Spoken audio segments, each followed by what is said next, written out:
Hello, Happy New Year, and welcome to today's virtual happy hour tour. I am Brenda Holt with the Arizona office of AARP. We are the nation's largest nonprofit, nonpartisan organization dedicated to empowering people 50 and older to choose how they live as they age. With a nationwide presence and nearly 38 million members across the nation, and approximately 900,000 right here in Arizona, AARP works to strengthen communities, and we advocate for what matters most to families, such as health security, financial stability, and personal fulfillment. During the month of January, we will focus on thriving in the job market.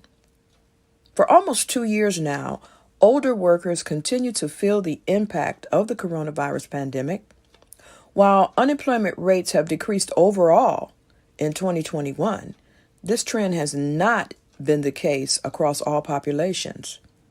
We know that almost 42% of job seekers are age 55 and older and have been out of work for 6 months or longer. Women and communities of color, for instance, are still struggling with returning to work. Some lost their jobs during the pandemic and have not been able to gain employment since, or have struggled to re-enter the workforce while trying to manage care responsibilities for their children, parents, and/or loved ones. To help experienced workers and job seekers get to where they want to be, AARP offers effective resources and innovative tools, spotlights employers that value experienced workers, and confronts age discrimination in the workplace. So whether you're kicking off a job search or looking to advance your career, sometimes a fresh perspective is all you need to break through.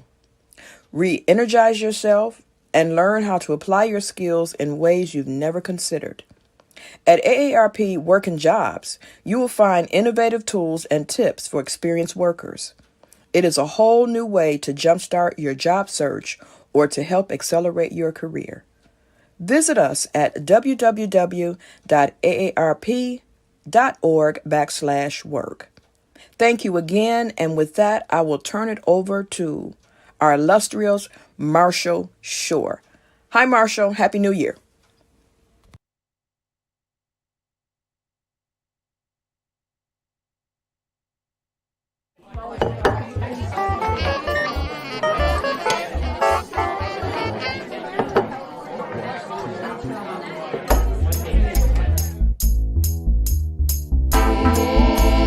Ladies and gentlemen, wine-every folk, welcome to the show. Get ready to meet your host for the night, Arizona's very own hip historian himself, Marshall Shore. Hello, good evening. How are you all doing? Thank you all so much for being here. Have we got a great show for you tonight? And if you can tell by my background, kind of that is our theme as we go through the night, which you'll find many intersections with all kinds of fun stuff. Oh, so happy you're all here. So, it's January 20th, and we've got folks on Facebook, YouTube, which is where every episode is archived there, as well as I know we've even had some folks watch us on Twitch as well as Twitter. All right. So today is not just January 20th, but it's a whole host of things. And for Arizona, back in 1862, the Colorado River started rising. 2 days later, it rose to about 3 foot in a few hours, reaching its peak just a few days later. And basically, Fort Yuma, back in those days, became an island. And Colorado City, which is now Yuma, was pretty much washed away. So, it's also National Coffee Break Day. Coffee is said to be full of all these antioxidants, various health benefits. It's also said that a coffee break can also help workers relax, become more productive, and stay motivated, and guaranteed caffeinated. Well, unless it's decaf. So it is also Penguin Awareness Day. You know, penguins are the largest animal to venture into the heart of Antarctica and to breed there. And just for that, they are tough little critters and they deserve some celebration. It is also National Cheese Lovers Day. So on something you would expect to find maybe on a charcuterie board as you're having a glass of wine, you know, we are celebrating Asiago to Zufi. The earliest record of cheese dates back to 5500 BCE in what is now known as Poland, and there are about 1,400 different types of cheese. So that's a lot. So, all right. So in case you're thinking, you know, what can I expect out of tonight? Well, you know, we do a little bit of trivia. We have From the Vault, which is really cool today.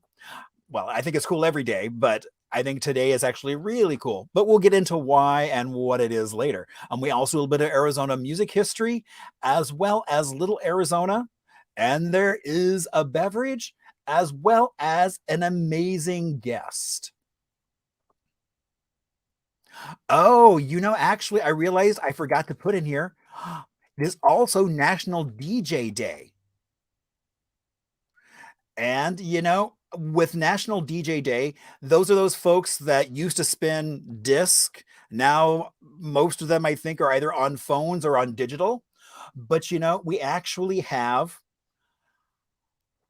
Walter Winchell, who is buried right here in Arizona over in Greenwood Cemetery. He is the one that actually coined the term disc jockey back in the day. So, you know, Walter Winchell, thank you, and celebrate some disc jockeys. Go listen to some music when you get a chance. Not right now, but later on. All right, so we are going to have a fun night. If this is your first time watching, you might wonder, who is that? Oh, Frank. You might wonder, who is that man and why is he on my screen? Well, my name is Marshall Shore, and 22 years ago, I moved here from Brooklyn.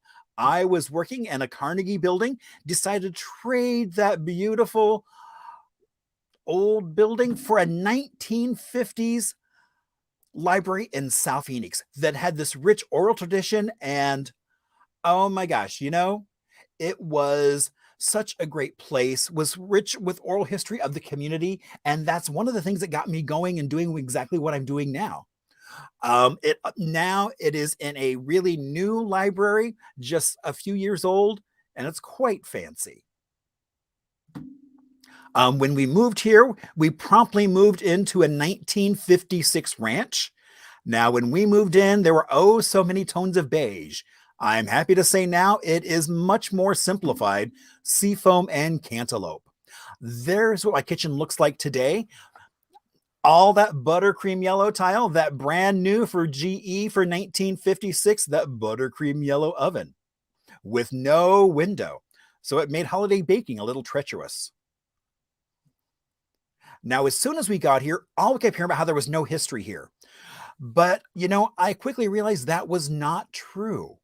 Why? Because every time I would go for an adventure, whether it was on foot, on my bike, and a car, I came across so many amazing people, places, and stories. And so that's exactly what I love doing, is sharing, and people share back. And so, you know, also there's that post-war boom that I think in a lot of ways made the Arizona that we all know and love today.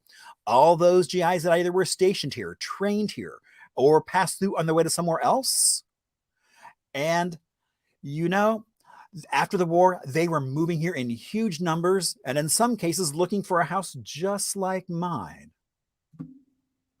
Now, I'm also known as the hip historian, and so that means I get to play with Arizona history, which is so much fun.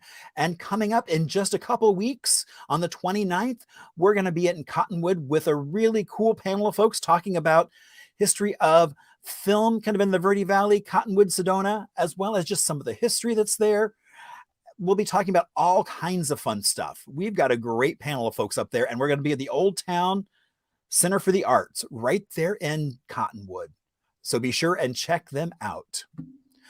We also have our haunted history tour coming up in downtown Phoenix, and that is on February 12th and so that's going to be a lot of fun. We also that same day in the afternoon have our LGBTQ storytelling circle going on. So if anyone would like more information on that, please let me know. I am happy to help you out. Now, I see a lot of you have found the chat session already. Now, in case there's something that you forget to mention or you want to send me a little blurb, maybe you've got a comment, please reach out to me. You can do that on Facebook, Instagram, email, or even through my website. Now, if you are watching, I will ask you to click on that share button for Facebook so that way all your friends can see the amazing adventure we're having with some Arizona history. Now, we're going to talk a little Arizona. So, I talk about being from New York, but I really grew up in Indiana in a very small town. And we are going to talk about, actually, I got those slides reversed. So we are going to talk about actually our wine selection, which plays into tonight. And so we are going to be drinking, I'm going to be drinking Arizona Angel dark chocolate wine this evening. And that was selected by PJ, my cocktail advisor. Oh, I don't know if you can hear that, but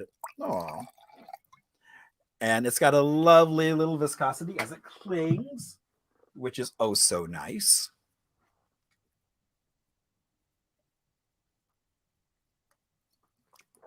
Oh, and wow, you do get the dark chocolate notes on that. That's really nice. All right, so now we're going to talk about Patagonia, which is a little town that we'll learn more about kind of that area throughout the evening. But I wanted to kind of start off with, here in Patagonia, humans have lived in this area for about 12,000 years. Residents include the Subai and the Papago Indian tribes. And as you're walking around the man-made lake, you can still find elements of those earlier civilizations, those petroglyphs that they've drawn, and are still around. Now, you can go visit that man-made lake, go walking around, which is a great place to check out four-legged as well as winged creatures walking along the shoreline. You can go fishing for trout, catfish, bass, all kinds of fish are stocked regularly this time of year. You can also hang out at the Hummingbird Center and watch a lot of birds fly by. Now, after a day on the water, bird watching, you might be a little, should I say, peckish. If that's the case, you could stop by Velvet Elvis for some pizza. And, afterwards, maybe a little bit of music. You can stop by High Spirit Flutes, where they make a wide variety of handcrafted flutes from raw wood right there. Now, you can then go walking around and find the old Patagonia Hotel, which is now City Hall. You can also find the Railroad Depot, which is now owned by Patagonia and is city offices. As well as you can check out the Patagonia Schoolhouse, which is now their museum. And one of the things I love that what they did was they bought back all the Santa Cruz Patagonia newspapers they could. So they have a run from 1915 to 1929 that the museum has digital access to. So if you go to their website, you can find out about all those newspapers. And now, oh my gosh, we have an oh so special guest. Let's bring on Erik. Hello, Cheers, Erik. Marshall. Hello. And what are you drinking this evening? I am having a Syrah. It's one of those unusual transparent wines. So a very nice light wine, you would say. Is your glass Wonder Woman's glass? Yes, invisible like her plane. This is a Paige Spring Cellars Syrah. Paige Spring Cellars is one of the wineries in the Verde Valley, but this particular wine is from a vineyard down in Cochise County. Cochise County makes some great Syrah, and this Colibri vineyard, back in 2010, a Syrah from the Colibri vineyard was one of the first Arizona wines to score a 90 on Wine Spectator's rating list. So wow. yes, historic wine, but it's also just a darn good Arizona Syrah. And I have a feeling we're going to talk a lot about some wine history, especially like your background is pretty spectacular. Yeah, I'm a software engineer by day, but the rest of the time I've been an avocational historian for the last 20, 30 years, interested in a variety of topics, was president of the Grand Canyon Historical Society for a while. I'd always been pretty much a beer drinker, but my girlfriend Shay, she's into wine, so started dragging me off to wineries. And you go to a winery, if I must, anything to make her happy. But if you go to a winery, it's like, and you're not a wine drinker, it's like there's reds and there's whites and there's tannins and this and that, and it's like you got all these questions that they're asking you. And I'm a historian, so my question is, okay, what's the history behind wine in Arizona? That's my first question. And I, started looking around to learn about it, and I saw these references to wine making in Arizona, going back to the 1600s, and that sounds interesting, but I couldn't find any really good established research done on it. So I decided I'd research it myself, and I spent several years digging through archives, newspapers, archaeological reports. And of course, I wanted to get the modern perspective. I'm going to today talk mostly about kind of the older history of wine that a lot of people don't know about because it happened before people were around. But I also wanted to get the modern perspective. So I talked to a lot of the winemakers. They're a great bunch. They helped me quite a bit. So spent a lot of time at the wineries and the tasting rooms doing research. And some days I did so much research, I could barely walk straight. So let me promise you, this is thoroughly researched, research into the history of wine in Arizona. Oh my gosh, that sounds like such a fun way to do research. I wish it was all that fun. Yes. Yeah, my next research topic I think is going to be chocolate sundaes, and then maybe amusement park rides.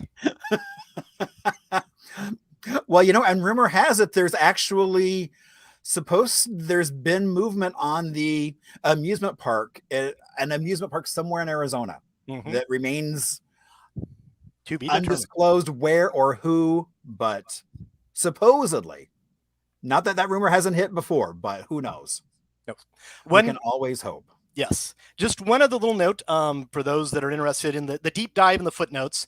When I did finish all my research, I did do a paper for the Arizona History Convention, but then turned it into a full-blown article in the Journal of Arizona History, fall of 2018. So if people want to know more after this, that's one place to look. And they can actually go online and track down through the website and get access to all those articles. So they can read it right from the privacy of their own home, which I think is with a glass of wine. Exactly. All right. Well, I know we've got some trivia coming up. Now, we do trivia a little differently here than what you might be used to. So what we do is we'll go through our multiple choice questions. Then we'll take a little bit of an Arizona music break, and then we'll go through the questions again, but explain the answers. And for me, that's where the fun really happens. And, people keep track of it. Some folks do it in the chat. Some folks do it on their leg in a marker. I'm trying to think, is there a wine way to keep I mean, I guess you could write it on a cork, but you'd have to have a lot of corks. So, but some of you might. So, all right. So let's go ahead and get started with our trivia. And so our first question is number 1. Which region was one of North America's largest wine producers in the early 1700s? Was that A, Santa Fe and northern New Mexico? B, Tucson and San Javier del Bac here in Arizona? C, the Rio Grande River around El Paso? Or D, the Spanish Mission and the settlement at Sonoma, California? All right. Well, you're trying to figure out what was one of the largest producers of wine. We're going to go on to our second question. When was the first grape wine produced in what we know today as Arizona? All right. Was it A, 1703 by Father Kino at San Javier Mission? B, 1770 by Father Peppercorn at, I'm going to need some help with that one. Guavavi. See you, Guavavi? Yes, or, yeah, I believe so. All right, Guavavi Mission. Ask me again when I'm done with my wine. I have a feeling pronunciation probably gets easier the more wine you've had, but probably the less discernible. So, all right. Or answer C, 450 years ago by the Jesuits in the Verde Valley, or D, none of the above. So while you're trying to figure out when the first grape wine was produced right here, we are going to move on to question 3. Which region of Arizona was the biggest wine producer during the Territorial period? Was it Mesa and the Salt River Valley? Option A. Or B, Tombstone and Bisbee? Or C, Sedona and the Verde Valley? Or D, Tucson and the Santa Cruz River Valley? All right, so we're talking Territorial period and biggest wine producer. Wine in the Wild West. Indeed. All right. Question 4. In what year did it become illegal to produce and sell alcoholic beverages in Arizona? Oh my gosh. Say it's not so. All right. But what year was that? Was it A, 1912, B, 1915, C, 1920, or D, 1941? All right. And here we are at the halfway point. Who started the first modern commercial wine vineyard in Arizona? A, Cocopelli Winery in Chandler. B, Warren Brown at Benson. C, Dr. Gordon Dutt at Sonoita. Or D, Robert Webb near Wilcox. So who started the first modern commercial wine vineyard? All right. Question 6. Who opened the very first modern winery in Arizona? Was that A, Robert Webb in Tucson back in 1980? B, William Slattery near Camp Verde in 1981? C, Dr. Gordon Dutt and Partners back in 1983? Or D, Tino Oak Tree in Nogales back in 1985? All right, so who do you think opened up the first modern winery in Arizona?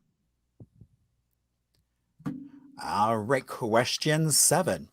Which region became Arizona's first official American viticulture area?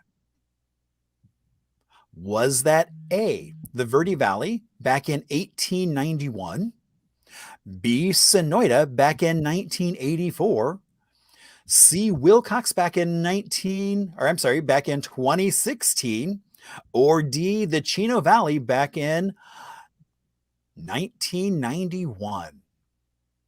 Well, that's a wide range of ages. So what do you think was the very first official American viticulture area right here in Arizona? All right. Which Arizona school has its own vineyard, winery, and tasting room? I don't know, but I sure would like to go to school there. Research and homework must be a lot of fun. All right. A, University of Arizona Agriculture Department. B, Arizona State University in Tempe. C, Cochise College at Wilcox. Or D, Yavapai College at Clarkdale. All right, so that's a little all over the state. So there's some good options there. All right, so question 9. Where are the majority of Arizona wine grapes produced today? A, the Verde Valley. B, the Sonoita Elgin area. C, Cochise County. Or D, Yuma County.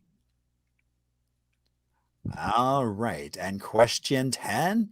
How many active wine producers are there in Arizona today?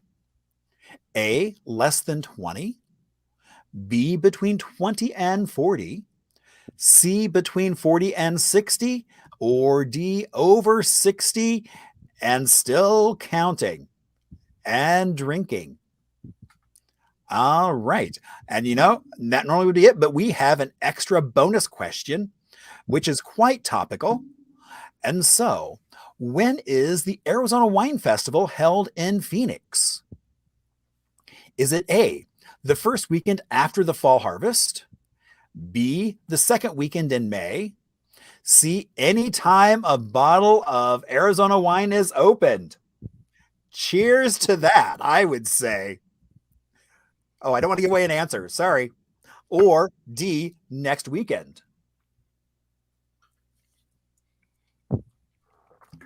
So no fair looking on your phone or anything for the date to see what's going on. You're just going to have to take a guess on one of those days. All right. So while you are locking in your final answers, we're going to take a little bit of an Arizona music break. And so we are going to talk about actually a disc jockey team called Direct Force, which is Pete Salas and Eddie Amador. So these folks got their start back in the mid-90s at a bar called, at a club they opened up called Chupa, which in Spanish means sucks. So their tagline was the club that never sucked so good. And it was in an old warehouse downtown. And it may not have been the safest area. And eventually that's what led to Chupa closing, was violence. And so it was only open for about a year and a half, 2 years, but had such a huge impact. And so you can still find Eddie Amador, who is now off in LA, still making music. He is Grammy nominated. And Pete is one of the folks involved with Bar Smith downtown, where they have a rooftop dance floor. So you can dance while looking over the city. So they are still making music and building community through music. All right. So now who is ready for some answers? All right. So get myself all lubricated up before we go on.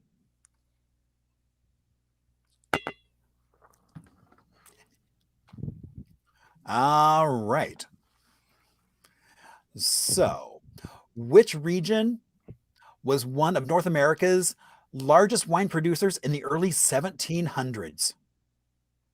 Yeah, so the answer is the Rio Grande River around El Paso.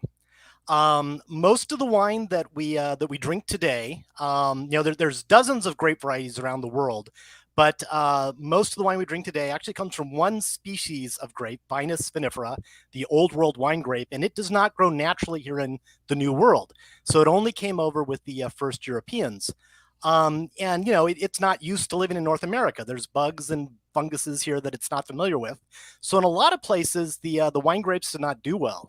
A lot of the founding fathers in America, Jefferson and Washington, they really wanted to get wine going, but they had a hard time because the vines just wouldn't take.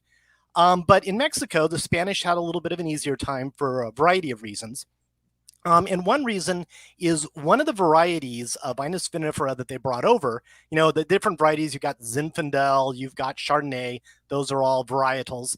And one varietal they brought over was Listan Prieto. It was kind of a workhorse grape, more of a juice grape to mix with things.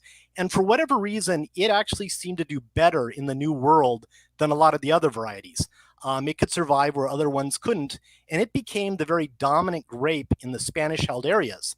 And it particularly became associated with the Spanish missions, and thus it became known in the New World as the mission grape. So as the Spanish moved northward into, from Mexico up into Arizona, New Mexico, California, they brought along the mission grape. And it did really well there at El Paso. There was a settlement there in a mission. They planted the mission grapes there at El Paso, probably the late 1600s. The local Spanish settlers would take cuttings from the mission grapes. They would start their own vineyards. And all along the floodplains there, from the area of about Las Cruces de El Paso, was all vineyards. Historian Rick Hendricks in New Mexico, looking at some of the primary documents from that period, estimates there was probably about 250,000 vines there in that area around in the early 1700s. So huge amount of wine production. If you've been in the El Paso area, there's not a lot of timber there. So wooden barrels are in short supply. So often to make the wine, if you bring up the slide again real quick, they would actually use these oxhide sacks. And this one on the left, this is it's the size of a large wash tub. It's a big cowhide, with suspended on sticks. And they would put kind of a little mesh of cowhide on top. They'd put the grapes on top, stomp it in there, collect the juice down below, and ferment it in there instead of in barrels.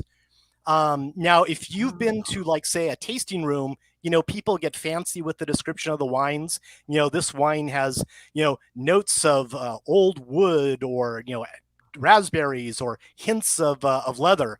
Well, when the El Paso winemaker said their wine had hints of leather, they really meant hints of leather. Indeed, which is better than saying like stomach. Yes. Yeah, if you find a hair in your wine, it probably came from the vat. All right. When was the first grape wine produced in what is today Arizona? So this is the thing that got me interested in the question to begin with. And there's all these, you will often hear that it goes back 450 years, 16th century. And that's what really piqued my interest. And so I started going, looking at the primary source documents, reading the things that have been translated, looking at archaeological reports, even hired a grad student to translate some documents for the first time. And what I found actually is that contrary to popular belief, winemaking was actually not that common at missions in Arizona during the Spanish colonial period. One of the reasons for this is that a lot of the missions in Arizona were just not located in good grape growing areas. To get a grapevine started, first of all, you start with cuttings. So you have to keep the cutting alive as you transport it. Then you have to plant it at the right time of year. And then you're looking at a minimum of 2 years before you get any grapes at all, a few more before there's any real harvest. And even if your vine grows, if you're in a cold area, you can freeze the buds before they form fruit.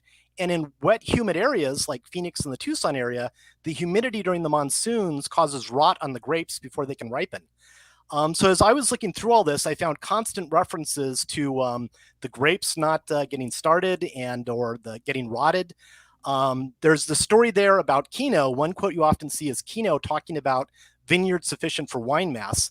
And it is true that when Kino, the noted Jesuit missionary, he came into Arizona in the late 1600s, set up a number of missions, but all of the missions that he actually established that actually stayed were kind of south of the present border. His headquarters was at Dolores, which was about 60 miles south of the border. And in that famous quote, he's talking about Dolores, where he's been the whole time. It's his headquarters. He's got a whole farm.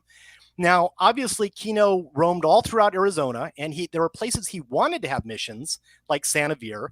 And even in 1701, he did assign priests to go there and start, building the mission buildings, get it started. But both of those priests fell ill within a year, not enough time to get a vineyard started, and they never tried again during his lifetime. So the missions that we associate with Southern Arizona did not become real functioning missions, with the buildings and the missionaries and all that until quite a bit later. But even then, everything that I've found in the research, they talk about they have shortages of wine. They just really did not grow that much in Arizona. My guess is that if any wine production happened in Arizona at all during the Spanish period, it was toward the very end, probably sometime after 1790. The rest of the time, the wine that they used for mass, they just simply brought in from other places, which is what they had to do with a lot of their supplies anyways. So that is one of the big myths of that. I know. I mean, that's when we first started talking. I was like, oh, and you're like, oh no. I was yes. Like, wow. I went in expecting I would find that, and I wanted to find the quotes, from the documents of talking about the vineyards. And what I found was like the missionary at Tucson in 1757 going, I don't have any wine mass, and I'm having to eat wheat for dinner because that's the only food I've got. And the missionaries specifically talk about the monsoons making it not viable to really create too many vineyards in the Arizona and northern Sonora area. Wow. All right. So question 3, which region of Arizona was the biggest wine producer during the Territorial period? Well, up in Sedona, there was Henry Sherman, this German immigrant, and he started a farm there about 1882 near Red Rock Crossing, put in a vineyard, and started making wine that he'd sell in Jerome. And he was a pretty notable winemaker in his time. But the vast majority of winemaking in Arizona actually occurred here in the Salt River Valley, particularly at around Mesa. The very first farmers get started there, in the 1860s with Jack Swilling and his canals. And most of them, they're planting your standard, beans, corn, squash, that wheat. But they usually planted grapevines too. Even by the late 1860s, there's a report of several thousand vines throughout the Salt River Valley. Now, these are mostly table grapes and raisin grapes, not wine. But these farmers are thinking, hey, if we can grow table grapes, we can do wine grapes, and wine, it's easier to transport. It sells for more. Let's go into the wine business. California did it. So they started trying to do wineries in Arizona in the Salt River Valley, even back in the, in the late 1860s, early 1870s. But most of it wasn't very good. Most of them were not professional winemakers. They didn't plant the right grapes. Growing conditions aren't good. And so to make things a little bit better, it was kind of jug wine to a certain degree. They would often put sugar into it, which would boast the sweetness and the alcohol. In 1883, some of these Arizona winemakers in the Salt River Valley sent samples of their wine to California, asking the California wine merchants to pick it up and sell it around the state. And the California wine merchants sent back a notice saying, we think Arizona wine is too sweet and too high in alcohol. And the Phoenix Gazette newspaper heard about this, and it was there to stand up for the local Arizona wine. They had a little article in their paper that talked about it, and they said, us Arizonans, we like our wine sweet, and it's impossible to put too much alcohol in one bottle to displease the average Arizona drinker. So there, California. So it wasn't necessarily the best of wine, but there were some pretty good winemakers later on. And by the 1890s, they're doing, particularly around Mesa, about 50,000 gallons a year of wine and brandy. And one guy, there were a couple of people out there that were making it, but several of them were actually pretty good winemakers. We're producing not just wine, but claret, brandy, sherry. One of the winemakers was even doing Angelica, which is a very specialized fortified wine. Wow. I didn't realize, I mean, that's so interesting that I think Mesa was kind of the epicenter of our original wine culture. Yeah, if you are in downtown Mesa, just southwest of there, there is a street there called Vineyard Street. And that was right where the Bagley brothers had their original vineyard. They were one of the first. They had a fairly good vineyard there in the 1880s. Dan and Sam Bagley. I've driven on that street not knowing where the name came from. Mm-hmm. Wow. And there we have some of the table grapes you were talking about growing down near Camelback. Yes. Yeah, that was all grapevines. And there on the right is an ad for, Salt River wine, the choice wines of the Salt River Valley, superior to the native wines of California. And yet the person is willing to let it go for a discount price. So probably not as good as they were saying, but. Yeah, most of it was probably not real great, but there were a couple of winemakers. Look at my notes here. Alois Coubert, is that the one name I was looking for? Alois Coubert in Mesa actually probably was producing a pretty good quality wine in the 1890s. Wow. And then what else do you know about the guy that was up in Sedona making wine? Yeah, Henry Sherman. Like I said, he was a farmer. But he did a lot of things, typical farm stuff, but he had a large vineyard that included Zinfandel wine grapes, obviously a good wine grape. And he was producing, by 1890, he built his own stone winery up there and, kind of supplied northern Arizona. And by all accounts was a pretty good winemaker. Wow. So as kind of always interested in preservation of buildings, are any of the buildings that he used still left? A lot of his original homestead, including the winery, got washed away in some floods. So there's really not much of that. Now, it is worth noting that some of those vines, after the area was kind of abandoned, some of those vines that had been around for a while held on. And there's been some, recent attempts to kind of restart some of those, take cuttings and, redo some of those Zinfandel vines from 100 years ago. Wow, because that's one thing I've always wondered. I mean, if we have vines that don't go as back as we thought, as far as we thought they did at one point, I was Yes. like, are there still people trying to create wine out of some of those? That's pretty cool. Yeah. Now the vines themselves, I should clarify, are not 120 years old. They're the descendants of those original vines. Ah, okay. Okay, so not old vine, but just cutting off Yes. old vines. Yes. Yeah. And No. they kind of grow naturally on their own if they get well established and they're in a good spot. All right. And then what year did it become illegal to produce and sell alcohol beverages here in Arizona? So, most, national prohibition, the famous one, that started in 1920. But, Arizona, we like to be ahead of trends. So we actually went dry in 1915. And, you'd be a little surprised because, Arizona, Wild West, Whiskey Row, and Prescott, you would think we would really like our alcohol drinking. And we did. That was maybe part of the problem is that, back then there was a lot of problems with alcohol. And so there was a big social movement around the turn of the century to really cut back on it. And, it would eventually lead to national prohibition in 1920. But in Arizona, local groups actually, they voted for it in November 1914, and it went into effect January 1st, 1915. So we actually went dry 5 years before the rest of the country. Now, the emphasis was probably more on beer and whiskey, but needless to say, some of those low-quality wines didn't help. There was one winery in Mesa, the Jones Winery, that had a particularly bad reputation. And in 1897, a huge fight broke out there between some locals and a group of homeless men that were camped nearby. And one of the homeless men was killed. And in the newspaper article about it, the Arizona Republic, I've got on the quote there, basically, blamed the entire fight on Jones's wine, which they described as a homicidal wine and one that has a tendency to make one lapse into forgetfulness of his duties to society, the church, and state. Again, you see a lot of interesting descriptions of wine. I haven't seen on a label, this is a good homicidal wine, but things like that probably did not help. Right. I know there's what it was. It's not an Arizona wine, but the Seven Deadly Zins. Oh, Seven Deadly Zins. Yes. Yeah. Yeah. I guess homicide is probably one of them. Exactly. So it's that's one of them, but that, yes, one right. down, 6 to go. All right. And so who started the first modern commercial wine vineyard in Arizona?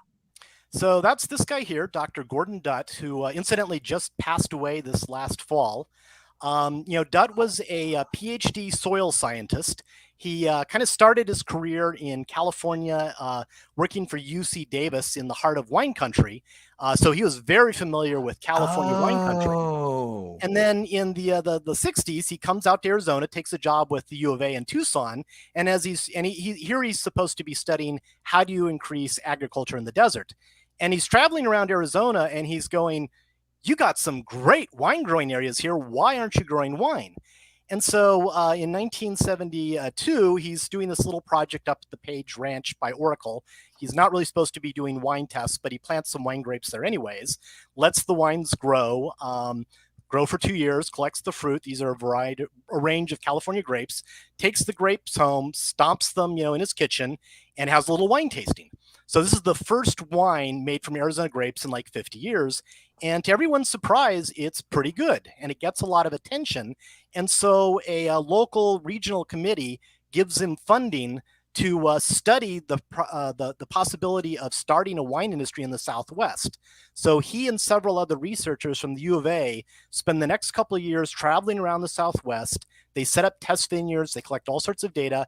And in 1980, they come out with what's known as the Four Corners Report, where they talk about the Four Corners, particularly Arizona and New Mexico, actually being really good wine growing country, and they give some recommendations.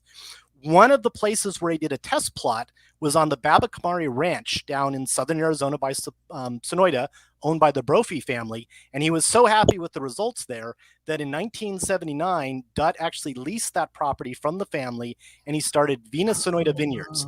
And that was the first real true commercial wine vineyard in Arizona.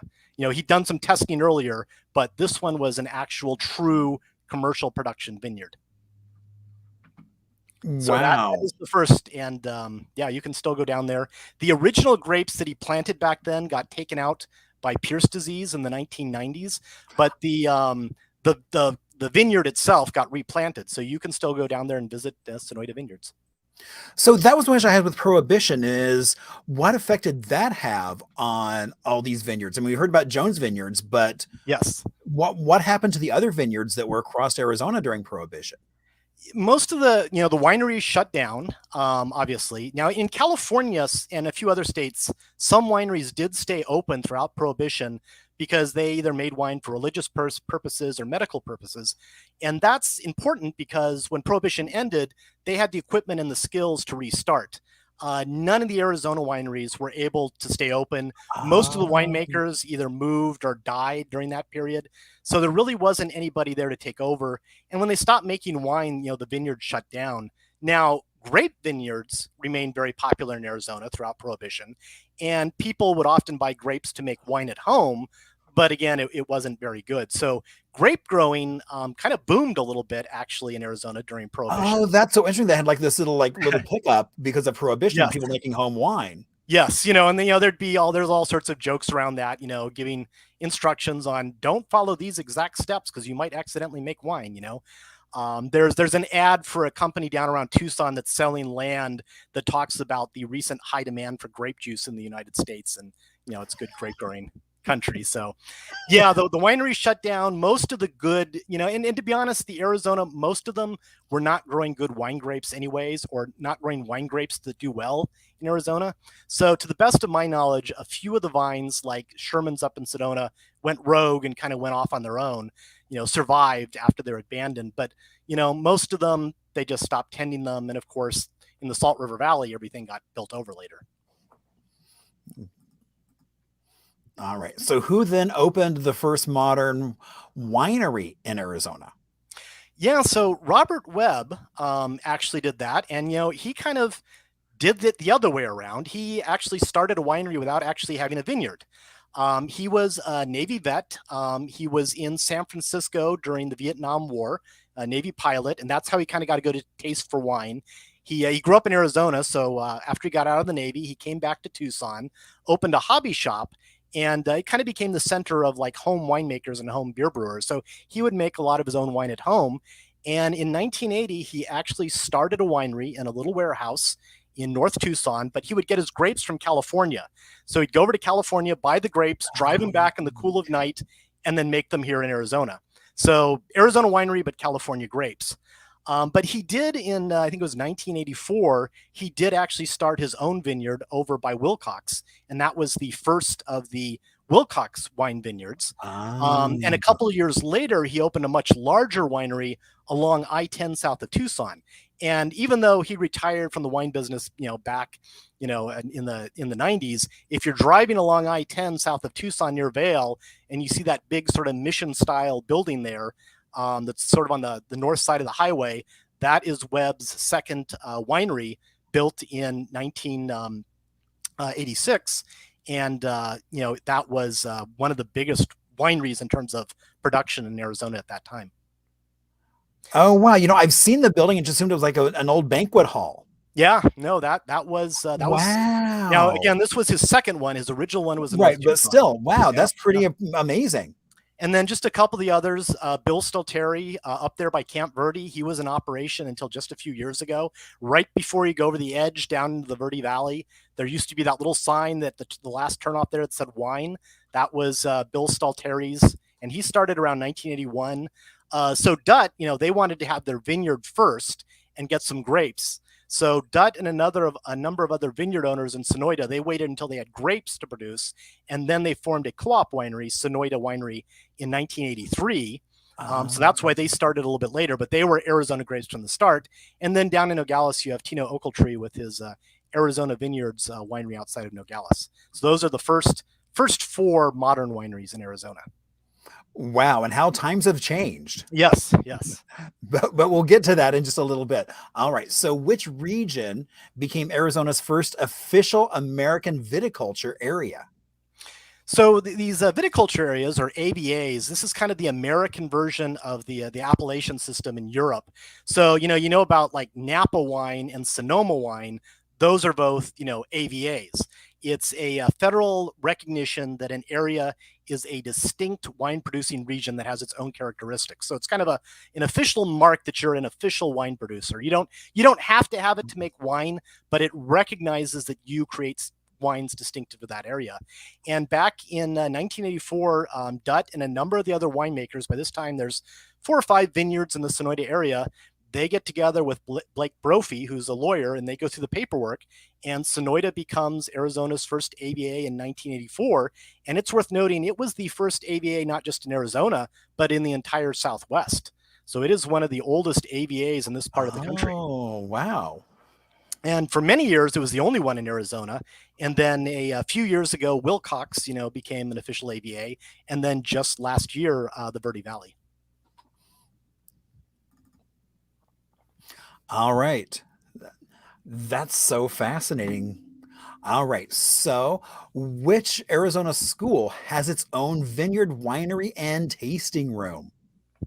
Well, that would be Yavapai College at Clarkdale. They have the Southwest Wine Center. I've got the website there, and you can actually get degrees and certifications in every aspect of the winemaking process. And right there on the campus, they have a vineyard, they have a winery, and they have a tasting room. And it's open to the public, so you can actually go in there and essentially grade the students' homework. They sell the wine that's produced by the students. So they do everything basically from bud to bottle. So it's a great way to learn. And it's also a recognition of how important wine has become to the Verde Valley. The first winery actually down in the Verde Valley, John Marcus in the late 90s. And then you've got in 2007, Eric Glomsky at Page Springs Cellars and Maynard James Keenan up in Caduceus at Jerome. They're both, running wineries, and they get together in 2007 and organize Arizona Stronghold Vineyards with the idea of making it kind of a branded, kind of going above just a boutique winery. And it's the one, it gets picked up by Whole Foods. It's probably the first wine, that was probably the first wine most Arizonans saw for sale in a store. It was one of the first kind of marketed, branded, widely sold wines in Arizona. And in 2010, they opened a tasting room in Old Town Cottonwood, the original downtown. And if any of you have been around Cottonwood for a while, you know that in the early 2000s, all the businesses had moved out to the strip malls, common story around small towns.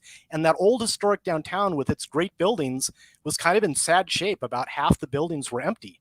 But in 2010, Arizona Stronghold puts in a tasting room. Sam Pillsbury also puts in a tasting room shortly afterwards. Others follow. And if you go down to Old Town Cottonwood today, it is the place to be in the Verde Valley. There's a half a dozen tasting rooms there. There's great restaurants. There's art galleries, antique stores, lodging. It is hard to find a parking spot. And that turnaround, is in a large part due to the vineyards and the tasting rooms. Indeed, it is. All right. Where are the majority of Arizona wine grapes produced today? That would be Cochise County, kind of all around Cochise County too. There's quite a few at the area called Kansas Settlement, just south of town, but they're actually all over the place down there. Turns out to be a great growing area, particularly, in my biased opinion, Syrah. I think Syrah from Cochise County is like the best Syrah in the world, but it's a really good producing area. And many of the tasting rooms in Cottonwood, for example, actually get their grapes from Cochise County. So by some estimates, as much as 75% of the wine produced in Arizona is from grapes coming from Cochise County. But there is also obviously grape production in Sonoita and in the Verde Valley itself. Wow. And every time I seem to go to Wilcox, I always seem to find a wine festival. So I'm not quite sure whether they're always like whenever there's a bottle of wine open, that means there's a festival. Yes. Or they have several of them. Yes, they have several throughout the year, and they're definitely worth attending. They are indeed. All right. So how many active wine producers are there in Arizona as we speak?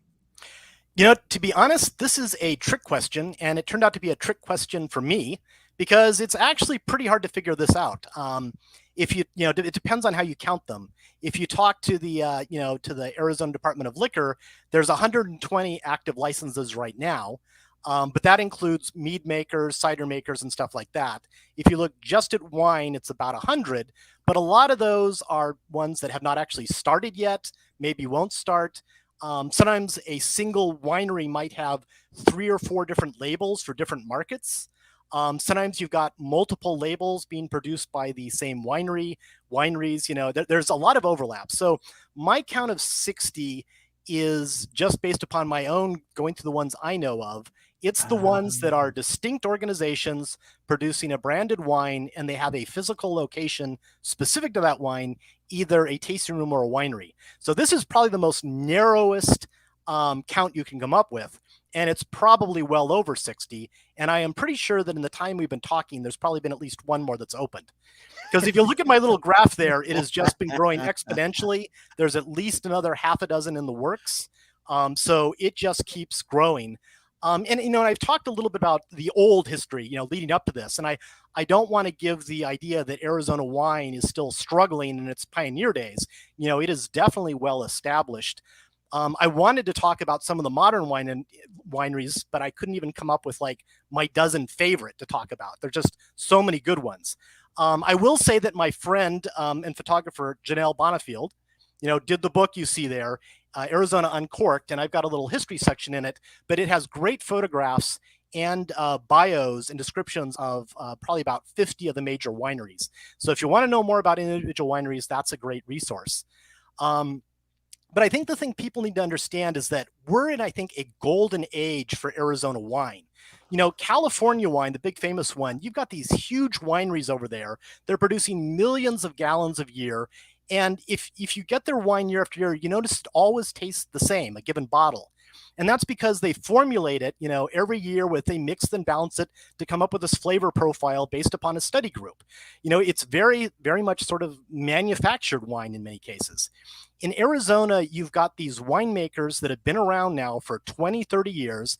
They've got mature vines. They know how to work with them. They're experienced winemakers, so they've got all that advantage of age and experience.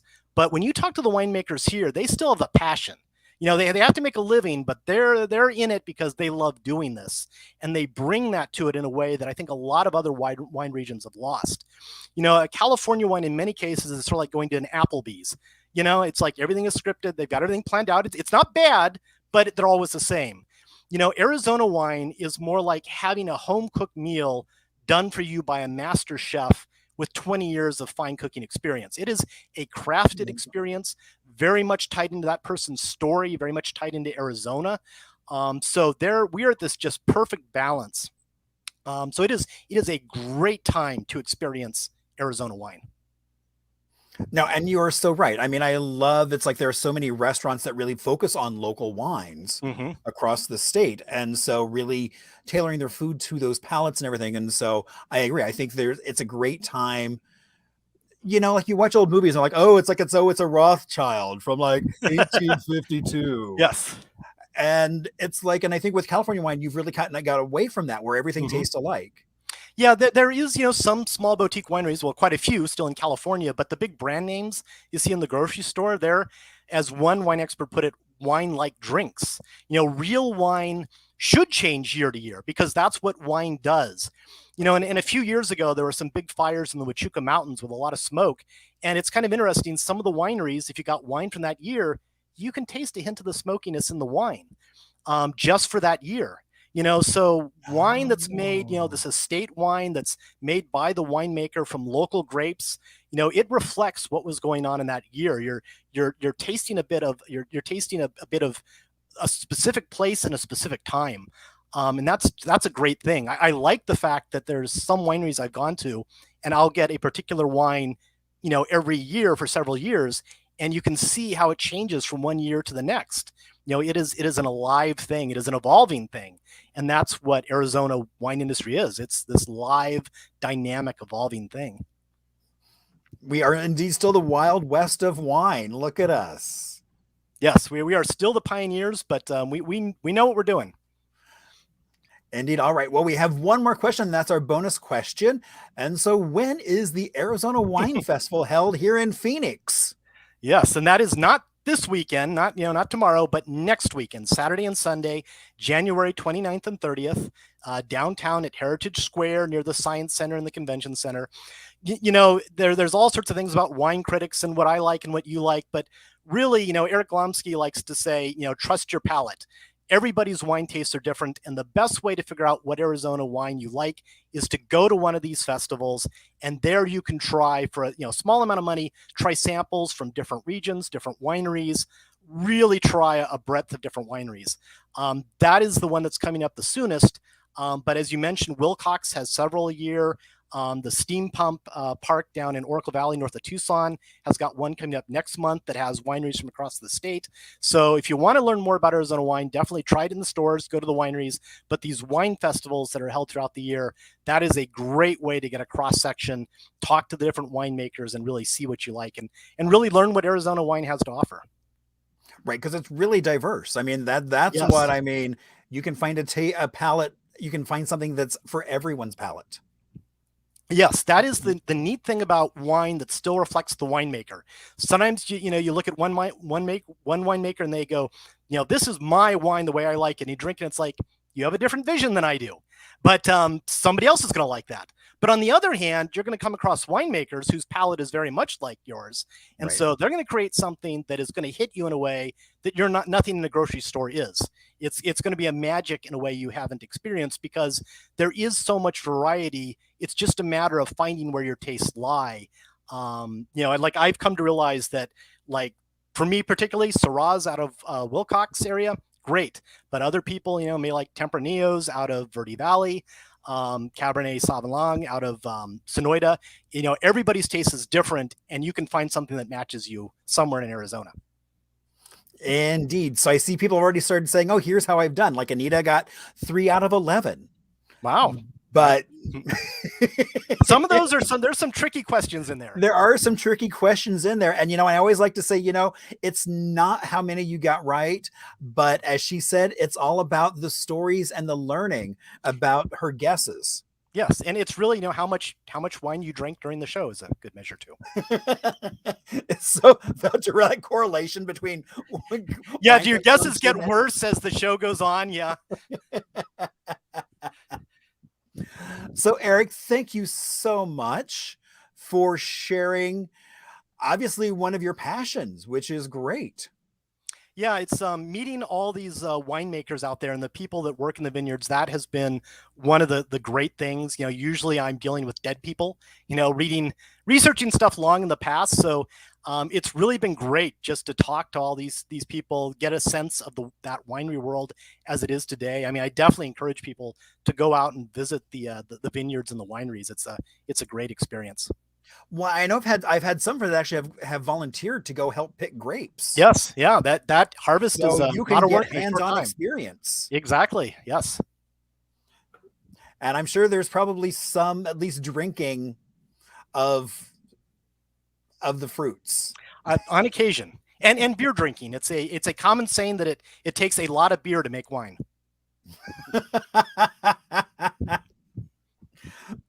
Well, Erik, thank you so much. Have a great rest of your night. And I look forward to having me on. Oh, thank you. And I look forward to when we can share a glass of wine with a little bit of cheese between us. Sounds good. All right. Thank you so much, and have a great rest of your night. Yep, you too. Oh my gosh. Wow. Erik, again, I want to give a big shout out and a huge thank you to dispelling myths that even people who I assumed were knowledgeable telling me history of wine didn't get a lot of it right. So thank you so much for doing exactly that. All right. So now we are going to From the Vault. And so this is actually made a road trip down to the Arizona Capitol Museum. And so the reason why tonight I am drinking there we go. The Arizona Angel is because of the label being so Arizona flag centric was the reason why I chose the wine. And so what we're looking at here, this is the very first Arizona flag. Now, this was created up in Flagstaff around 1911 by May Hicks Curtis Hill. Now, her then fiance was part of the Arizona National Guard rifle team. And when they would go off for competitions, they were the only place not to have a flag. So then the captain of the team sketched this out. It was then given to May, and this is what she created out of that. Now, it is white and red.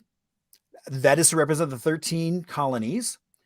And that blue and a gold star, which is a little bit different than what we know today as the flag. And so this was back in 1911 when May created this. And it wasn't till 1917. Oh, and there actually is May with the flag draped on her, as well as out in one of the competitions with the flag. So it was the only flag we had. 1917, they actually said, okay, you can now have a flag when it was adopted, but nobody could, there was one, and that was it. It went into law without, at that point, it was Governor Thomas Campbell without his signature. A few months later, he then shows up with that flag, which now sits in the archive of the State Capitol Museum. And so then we get to the flag that we all know and love. And it was interesting, kind of just, the fact that it's a copper star in the middle, not a gold star, but that was really to represent that Arizona is the largest copper producing state in the country, as well as those rays were now changed to really much more signify the sun set because we were in the West. And so I just think that's so interesting. And the blue is the same blue from the US flag. So I think that was kind of fun little trivia to find out about the flag, but I loved being able to see, they wouldn't let me touch it, and that was okay.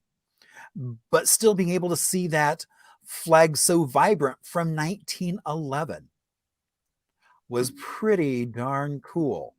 So now you will see why I ask you to share, because we have all kinds of amazing information, stories, and fun here with Arizona history.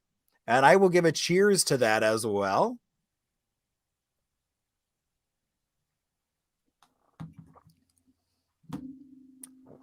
So next week we have Richard Morrison, who is the co-founder of the Morrison Institute over at ASU.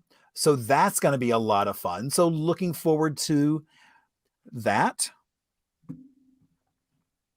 So that is going to be next Thursday at 7 o'clock. So I will see you there. And be sure, if you have questions, comments, things like that, you can either drop them in the chat or you can throw them off to me in email. I always love to give a shout out to Chris and Cole, who created that video, as well as PJ Vader Barron for always educating me in terms of alcohol in Arizona. We've had some great storytelling sessions just based on a single cocktail, going through the different ingredients, talking about it. So that's been a lot of fun. So as we get ready to leave, I want to say thank you to all of you. And I am going to give a shout out to Vonda K. Van Dyke, who is Miss Arizona and Miss America. So that's going to be a video we see of her talent. So everyone, have a great rest of your night, and I will see you next week. I'll tell you what we'll do. Let's have a little compromise. What do you mean? Well, we'll sing a duet. You think you can do that? Look, you sing a line, and then I'll sing a line. I didn't mean that we both sang together. Yeah, I didn't think you'll love that good. All right, look, remember, wherever we go and whatever we do, we're going to have to go through it together. Where